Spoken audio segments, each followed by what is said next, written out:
ശശി തരൂർ അദ്ദേഹം ഒരുപാട് വിവാദങ്ങളിലേക്കൊക്കെ ഇപ്പോൾ ചെന്ന് ചാടുകയാണോ അതോ ചാടി കൊടുക്കുകയാണോ എന്ന് മനസ്സിലാവുന്നില്ല. എന്നാലും തരൂർ ഇപ്പോൾ മോസ്കോ വരെ എത്തിയിട്ടുണ്ട് എന്നാണ് പറയുന്നത്. അതും രാജ്യത്തിൻ്റെ കാര്യത്തിന് വേണ്ടി തന്നെ പ്രധാനമന്ത്രി അയച്ചതാണെന്ന് പറയുന്നു. പക്ഷേ ഈ വിവരം കോൺഗ്രസിനോട് കമ്മ്യൂണിക്കേറ്റ് ചെയ്തിട്ടില്ല എന്നുള്ളതാണ് ലഭിക്കുന്നത്. ഇതൊരു ശരിയായ എന്താ പറയുക, ഒരു വഴിയുണ്ടല്ലോ, നമ്മൾ പോകുന്ന ഒരു റൂട്ട് ക്ലിയർ ആയിരിക്കണമല്ലോ.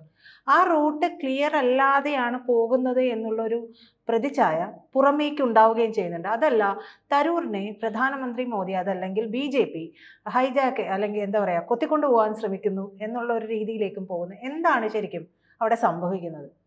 അല്ല, അതിനുള്ള ഒറ്റ മറുപടിയാണ് ഏറ്റവും എളുപ്പത്തിൽ പറയാനുള്ളത്. ഗാന്ധി പണ്ട് പറഞ്ഞിട്ടുണ്ട്, ലക്ഷ്യം മാത്രമല്ല മാർഗം കൂടി പ്രധാനമാണ്, മാർഗം കൂടി നീതിപൂർവം ആയിരിക്കണം. അപ്പോൾ ഇതെല്ലാവർക്കും ബാധകമാണ്. കേരളത്തിലെ അല്ലെങ്കിൽ ഇന്ത്യയിലെ സകല സാധാരണക്കാർ മുതൽ പാർലമെന്റ് MP വരെയുള്ള ആളുകൾക്കൊക്കെ ബാധകമായിട്ടുള്ളൊരു കാര്യം. ഇവിടെ തരൂരിനെ BJP കൊത്തിക്കൊണ്ടുപോകുന്നുള്ള ഭയമൊന്നും കോൺഗ്രസിനില്ല. അദ്ദേഹം കോൺഗ്രസിന്റെ MP ആണ്. 4ാം വട്ടവും അദ്ദേഹം MP ആയി തെരഞ്ഞെടുക്കപ്പെട്ടത് കോൺഗ്രസിന്റെ കൈപ്പത്തി ചിഹ്നത്തിൽ മത്സരിച്ചിട്ടാണ്. കഴിഞ്ഞ ഒരു വർഷം മുമ്പ് നടന്ന ലോക്സഭാ തെരഞ്ഞെടുപ്പിൽ തരൂരിന്റെ ഇത്തരത്തിലുള്ള ഇന്റർനാഷണൽ നയതന്ത്ര മിടുക്കോ അല്ലെങ്കിൽ അദ്ദേഹത്തിന്റെ പേഴ്സണൽ ക്വാളിറ്റീസോ ഒന്നും BJP മുഖവിലക്കെടുത്തില്ലല്ലോ.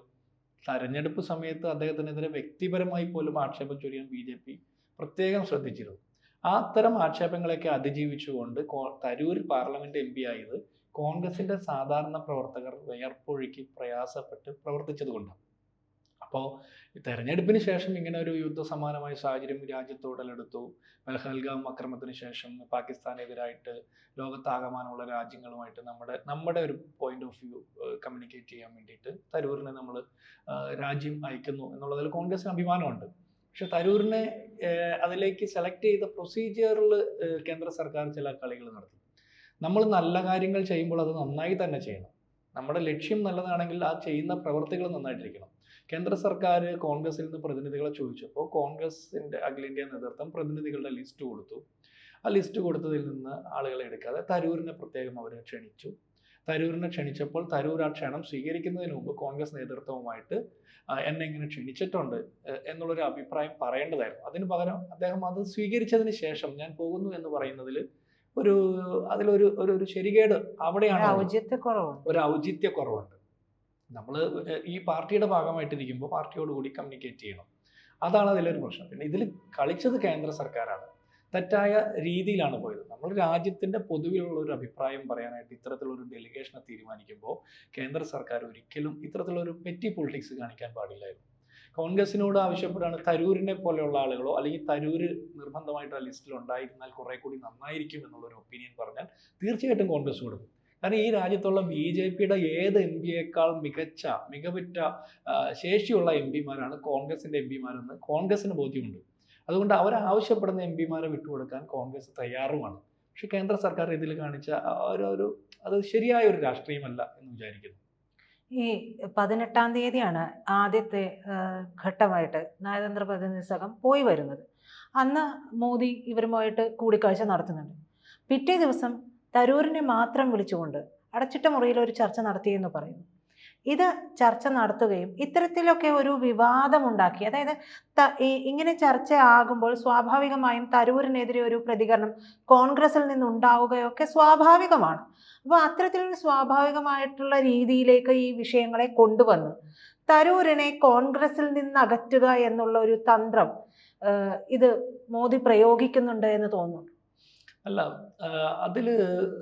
അദ്ദേഹത്തെ വിളിച്ച് പ്രത്യേകം ചർച്ച ചെയ്തതിൽ ഞങ്ങൾക്ക് അഭിപ്രായ വ്യത്യാസമില്ല. കാരണം അതിൽ ഏറ്റവും കപ്പാസിറ്റി ഉള്ള ആള് തരൂരാണെന്ന് തോന്നിയത് കൊണ്ടായിരിക്കും പ്രധാനമന്ത്രി അങ്ങനെ ചെയ്തത്. കാരണം ഇന്ത്യൻ പ്രധാനമന്ത്രി നരേന്ദ്രമോദി എൻ്റെ അടുത്ത സുഹൃത്താണ് American president Donald Trump, my friend എന്നൊക്കെ പറയുന്ന പ്രധാനമന്ത്രിക്ക് അദ്ദേഹം കമ്മ്യൂണിക്കേറ്റ് ചെയ്യുന്നേക്കാൾ നന്നായിട്ട് കോൺഗ്രസ്സുകാരൻ്റെ ആയിട്ടുള്ള MP തരൂര് കമ്മ്യൂണിക്കേറ്റ് ചെയ്തതിൽ ശരിയുണ്ടെന്ന് തോന്നിയിട്ടായിരിക്കും അങ്ങനെ ഒരു ചർച്ച നടത്തുന്നത്. രണ്ടാമത്തെ കാര്യം, ഇതിൽ തരൂരിനെ കുറിച്ചിട്ട് ഇങ്ങനെ മോശം വാർത്തകൾ ഉണ്ടാകണമെന്ന് BJP ആഗ്രഹിക്കുന്നുണ്ട്. വെടക്കാക്കി തനിക്കാക്കുക എന്നുള്ളൊരു ലക്ഷ്യമാണ്. പക്ഷെ കോൺഗ്രസിൽ നിന്ന് ആരും തരൂരിനെതിരെ ആക്ഷേപം ചൊരിയോ അത്തരത്തിലൊരു ശ്രമവും നടത്തിയിട്ടില്ല.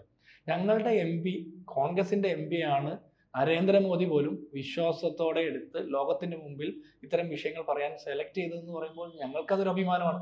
കോൺഗ്രസിന്റെ എംപിമാർ അത്രയും കോൺഗ്രസിന്റെ സ്ഥാനാർത്ഥികളായിട്ട് ഞങ്ങൾ മത്സരിപ്പിച്ച ആളുകളെല്ലാം അത്തരത്തിൽ കപ്പാസിറ്റി ഉള്ള ആളുകളാണെന്ന് ഇപ്പോൾ BJP-ക്ക് ബോധ്യപ്പെട്ടല്ലോ. അവർ അംഗീകരിക്കേണ്ടി വരുന്നു. BJP-ക്ക് വേണ്ടിയിട്ട് മത്സരിക്കുകയും ജയിക്കുകയും ചെയ്യുന്ന ആളുകൾ കേവലം ഹിന്ദുത്വ തീവ്രവാദമോ അല്ലെങ്കിൽ വർഗീയതയോ മാത്രം പറയുന്ന ആളുകൾ.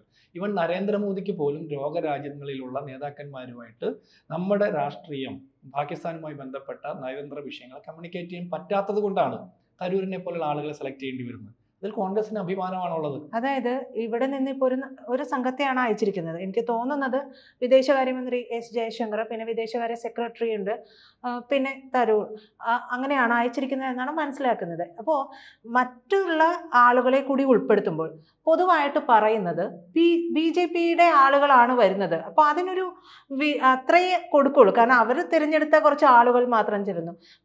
തിരിച്ച് പ്രതിപക്ഷ പാർട്ടികളിൽ നിന്ന് ആളുകളെ വിടുമ്പോൾ ഒരു പ്രതിപക്ഷ സ്ഥാനത്തിരിക്കുന്നവർ ചെന്ന് നമ്മുടെ പോളിസി മാറ്റേഴ്സ് അവിടെ സംസാരിക്കുമ്പോഴുണ്ടാകുന്ന അത് BJP-യെ അവർ കൂടി അംഗീകരിക്കുന്നു എന്ന് വരുത്തി തീർക്കാനുള്ള ഒരു ശ്രമമാണെന്ന് കരുതാൻ പറ്റുമോ?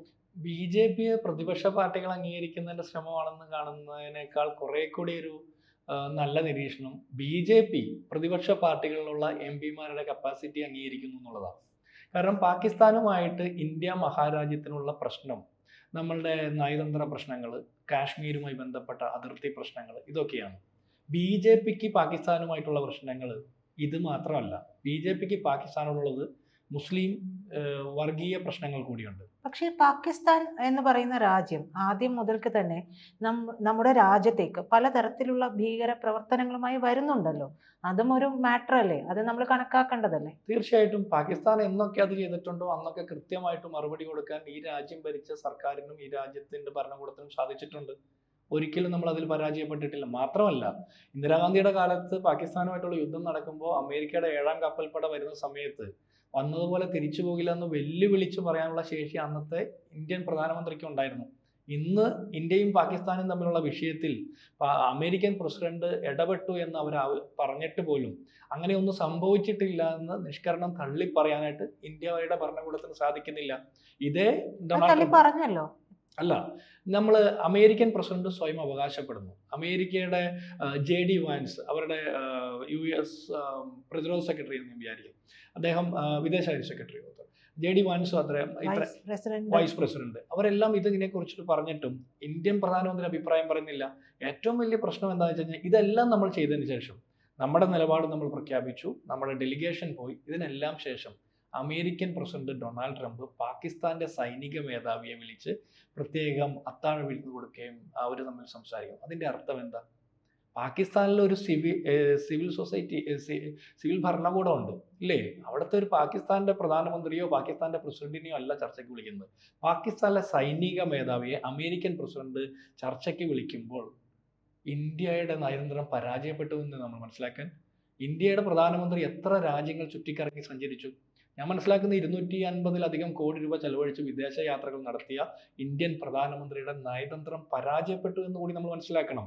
അതിപ്പോ അസീം മുനീറിന്റെ കൂടിക്കാഴ്ചയുമായി ബന്ധപ്പെട്ട് പറയുമ്പോൾ ഒരു മിലിറ്ററി ലീഡർഷിപ്പിനെയാണ് വിളിച്ചിരിക്കുന്നത്. ആ മിലിറ്ററി ലീഡർഷിപ്പിനെ വിളിക്കുമ്പോൾ അവിടെ ഒരു അട്ടിമറി സാധ്യത കൂടി അമേരിക്ക കണക്ക് കൂട്ടുന്നുണ്ട് എന്ന് നമുക്ക് കണക്കൂട്ടാൻ പറ്റില്ലേ? അതായത് അവിടെ എന്തായാലും ഇറാനിലേക്കൊരു ഇത് ചെയ്യണമെന്നുണ്ടെങ്കിൽ അവിടെ ഒരു വ്യോമതാവളമാണ് സത്യത്തിൽ ആവശ്യപ്പെട്ടതെന്നാണ് മനസ്സിലാക്കുന്നത്. അപ്പോൾ അത്തരത്തിലുള്ള ചർച്ചകളുമായി ബന്ധപ്പെട്ടായിരിക്കും അവിടെ വിളിച്ചിട്ടുണ്ടാവുക. സാധാരണയായിട്ട് അവിടെയൊക്കെ ഒരു പാവ സർക്കാരാണല്ലോ, ഈ മിലിറ്ററി ലീഡർഷിപ്പാണല്ലോ പാകിസ്ഥാൻ പോലുള്ള രാജ്യങ്ങളിൽ ഭരണം കൈയാളുന്നത് മുഴുവൻ. അത്തരത്തിലുള്ള കാര്യങ്ങൾക്കായിരിക്കും ഇവിടെ. അല്ല, നമ്മൾക്ക് അങ്ങനെ പെട്ടെന്ന് തോന്നാം. പക്ഷേ ഞാൻ കുറെ കൂടി ആഴത്തിൽ അത് ആലോചിക്കുമ്പോൾ അവിടെ ഒരു ജനാധിപത്യ ഭരണം ഉണ്ടെന്നാണല്ലോ പൊതുവിൽ പറയുന്നത്. അവിടെ ഒരു ഭരണകൂടമുണ്ട്, അവിടെ പ്രധാനമന്ത്രിയുണ്ട്, പ്രസിഡന്റുണ്ട്, സംവിധാനങ്ങളുണ്ട്. അതിനപ്പുറത്ത് മിലിറ്ററി ലീഡർഷിപ്പിനാണ് അവിടെ അധികാരമെന്ന് അമേരിക്ക പോലും വിചാരിക്കുന്നുണ്ടെങ്കിൽ ആ മിലിറ്ററി ലീഡർഷിപ്പിനെയാണ് അമേരിക്ക വില വയ്ക്കുന്നത്. ഏത് മിലിറ്ററി ലീഡർഷിപ്പിനെ? ഇതേ മിലിറ്ററി ലീഡർഷിപ്പിന്റെ നേതൃത്വത്തിലാണ് ഇന്ത്യയിലെ പഹൽഗാമിൽ തീവ്രവാദ അക്രമം സ്പോൺസർ ചെയ്തതെന്ന് നമ്മൾ വിശ്വസിക്കുന്നു. നമ്മൾ എതിർക്കുന്ന മിലിറ്ററി ലീഡർഷിപ്പിനെ അമേരിക്ക വില വയ്ക്കുന്നുണ്ടെങ്കിൽ നമ്മുടെ നയതന്ത്രം പാളുന്നുണ്ടെന്നാണ് എൻ്റെ നിരീക്ഷണം. അതല്ല, അവിടെ ഇപ്പോൾ പല രാജ്യങ്ങളും ചേർന്നിട്ട് പലതരത്തിലുള്ള കരാറുകളും വാണിജ്യ കരാറുകളും ഒക്കെ ഉള്ളതാണ്. അപ്പോൾ അത്തരത്തിലാവുമ്പോൾ അമേരിക്കയ്ക്ക് ഇപ്പോഴത്തെ ഒരു രീതിയിൽ ഇപ്പോൾ അമേരിക്ക കൂടി തിരിച്ചടിച്ചിരിക്കുകയാണ് ഇറാനെതിരെ. അപ്പോൾ അത്തരത്തിലുള്ള കാര്യങ്ങൾ വരുമ്പോൾ അവിടെ ഒരു പ്രോക്സി നിലപാട് വരുന്നത് കൊണ്ടായിരിക്കില്ലേ അത്തരത്തിലൊരു കാര്യം വരുന്നത്? അതല്ലാതെ ഇന്ത്യയുടെ നയതന്ത്രം പാളിയത് കൊണ്ടാണെന്ന് പറയാൻ പറ്റുമോ? അല്ല, തീർച്ചയായിട്ടും. ഇപ്പോൾ അമേരിക്കയുടെ ഇടപെടലോടെയാണ് പഹൽഗാമുമായി ബന്ധപ്പെട്ട വിഷയത്തിൽ വെടിനിർത്തൽ ഉണ്ടായതെന്നൊക്കെയാണ് അമേരിക്ക അവകാശപ്പെട്ടത്. ഇന്ത്യ അതിനെ തള്ളി പറഞ്ഞിട്ടില്ല, ഒഫീഷ്യലി തള്ളി പറഞ്ഞിട്ടില്ല. അങ്ങനെയല്ല, അമേരിക്ക ഇടപെട്ടിട്ടില്ല എന്നുള്ളൊരു വാചകം നമ്മളുടെ ഭാഗത്തുനിന്ന് ഉണ്ടായിട്ടില്ല. പലരും അല്ല, പറഞ്ഞിട്ടില്ലേ? BJP നേതാക്കന്മാർ പറയുന്നതിനെ കുറിച്ചിട്ടല്ല ഞാൻ പറയാം. കേന്ദ്ര സർക്കാർ ഒഫീഷ്യലി നമ്മൾ അങ്ങനെ പറഞ്ഞിട്ടില്ല, അമേരിക്ക ഇടപെട്ടിട്ടില്ല, നമ്മൾ സ്വമേധയാ നിർത്തിയെന്ന്. ഇനി എൻ്റെ ഒരു ചോദ്യം, ഇന്ത്യയിലെ മുഴുവൻ ആളുകളും ഈ ചോദ്യം ഇനി ചോദിക്കാത്ത ആളുകളാണ് രാജ്യദ്രോഹികളാകുക എന്ന് ഞാൻ വിചാരിക്കുന്നത്. ആരാണ് പഹൽഗാമിൽ ആക്രമണം നടത്തിയത്? എവിടെയാ ആക്രമണം നടത്തിയ തീവ്രവാദികൾ? അവരെ കണ്ടുപിടിക്കാൻ എന്തുകൊണ്ട് നമുക്ക് സാധിക്കുന്നില്ല? ആ അക്രമത്തിന് കാരണക്കാരായിട്ടുള്ളവരെ ആണോ നമ്മൾ ശിക്ഷിച്ചിട്ടുള്ളത്? ഇതിനൊക്കെ എന്താ നമ്മുടെ മുമ്പിലുള്ള എവിഡൻസ്? അപ്പം നമ്മുടെ മുമ്പിൽ ഒന്നുമില്ല. ഇന്ത്യക്ക് എന്ത് നാശനഷ്ടങ്ങൾ സംഭവിച്ചു? ഇതൊന്നും ചോദിക്കാൻ ഈ രാജ്യത്ത് ഒരാൾക്കും സാധിക്കാത്ത വിധത്തിൽ ഇതിനെ ഹൈഡ് ചെയ്യുന്ന ഒരു ഭരണകൂടമാണ് ഈ രാജ്യത്തുള്ളത്. ഇനിയും ഇത്തരം ചോദ്യങ്ങൾ ചോദിച്ചില്ലെങ്കിൽ ചോദിക്കാത്തവരാണ് രാജ്യദ്രോഹികളായി മാറ്റപ്പെടുക. പഹൽഗാമിൽ ആക്രമണം നടത്തിയ തീവ്രവാദികളെ നമുക്ക് കണ്ടെത്തണ്ടേ? അവരെ സ്പോൺസർ ചെയ്ത പാകിസ്ഥാന് നമ്മൾ ചുട്ട മറുപടി കൊടുത്തു. പാകിസ്ഥാന്റെ വ്യോമ താവളം വരെ ആക്രമിച്ചു, അവരെ വിരട്ടി എന്നൊക്കെ നമ്മൾ അവകാശപ്പെടുമ്പോൾ പിന്നെ എന്തിനാണ് നമ്മൾ വെടിനിർത്തൽ പ്രഖ്യാപിച്ചത്? ഏത് ഘട്ടത്തിലാണ് വെടിനിർത്തൽ പ്രഖ്യാപിച്ചത്? ആര് പറഞ്ഞിട്ടാണ് വെടിനിർത്തൽ പ്രഖ്യാപിച്ചത്? അവർ കീഴടങ്ങുന്ന ഘട്ടത്തിൽ എത്തിയെന്ന് നമ്മൾ ഇവിടെ അവകാശപ്പെടുമ്പോൾ, അങ്ങനെയാണെങ്കിൽ നമ്മൾക്ക് ഈ പറഞ്ഞ നമ്മുടെ ചോദ്യങ്ങൾക്ക് ഉത്തരം കിട്ടണമല്ലോ. നമുക്ക് ഈ തീവ്രവാദികളെ കിട്ടണമല്ലോ. ഇതൊന്നും കിട്ടാതെ നമ്മൾ ഒരു സുപ്രഭാതത്തിൽ വെറുതെ വെടിനിർത്തൽ പ്രഖ്യാപിച്ചപ്പോൾ ചോദ്യങ്ങൾ ഇപ്പോഴും അൺആൻസേർഡ് ക്വസ്റ്റ്യൻസ് ആയിട്ട് അവശേഷിക്കുകയാണ്. അതിന് ഉത്തരം പറയണം. അതിൽ നിന്ന് ശ്രദ്ധ തിരിക്കാൻ വേണ്ടിയിട്ട് BJPയും കേന്ദ്ര സർക്കാരും നടത്തുന്ന ഇത്തരം പൊളിറ്റിക്കൽ ഗിമ്മിക്കുകളാണ് ഈ പറഞ്ഞ പരിപാടികൾ എന്ന് വിചാരിക്കാനാണ് ഞാൻ അങ്ങനെയാണ് കരുതുന്നത്.